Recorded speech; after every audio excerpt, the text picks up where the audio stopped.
Excel'də verilmiş xanalardakı rəqəmləri və yaxud da ədədləri cəmləmək üçün AutoSum funksiyasından istifadə olunur. Home bölməsindən sağda yuxarıda AutoSum qeyd etməklə cəmi tapa bilərsiniz. Əvvəlcə xanalar hamısı seçilməlidir. Hansı xanalardakı rəqəmlər və yaxud da ədədlər cəmlənəcək, sonra AutoSumdan istifadə edə bilərsiniz. Bu sətr üçün də keçərlidir. Sətr seçilir əvvəlcə, sonra AutoSum qeyd edilir. Deyə bilərsiniz ki, sətr çox uzun ola bilər, ekrana yerləşmir. Biz onu başdan ayağa qədər seçməyimiz çox çətindir və yaxud da sütundakı verilmiş göstəriciləri seçmək çətindir. Bunun üçün də qısa bir yol var.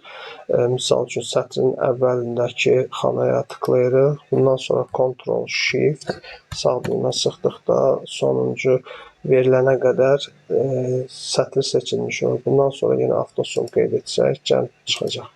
Və yaxud da sütun üçün eyni şey etmək var. Sütunun əvvəli seçilir. Ctrl-Shift aşağı düymə basıldıqda aşağı sonuncu verilənə qədər seçilir. Bundan sonra yenə AutoSumdan qeyd edərək cəmləmiş ola bilərik. AutoSum funksiyası və yaxud da formulunun yazılışı bu şəkildədir. Formula bəndində haradakı cəmlər göstərilib, ona tıkladıqda formula bəndində D7 xanasında H7-yə qədər olanların cəmi göstərilmiş olur. Yəni formulun yazılışı bu şəkildə bərabərdir sum D7 H7 bu bizə cəmi verir.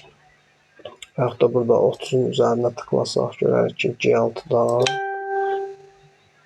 G11-ə qədər cəmləmiş olacaqdır. Bunun daha qısa bir yolu da var. Biz verilənləri seçdikdən sonra alt bərabərdir sıxsaq, yenə də cəm funksiyasını görə bilərik.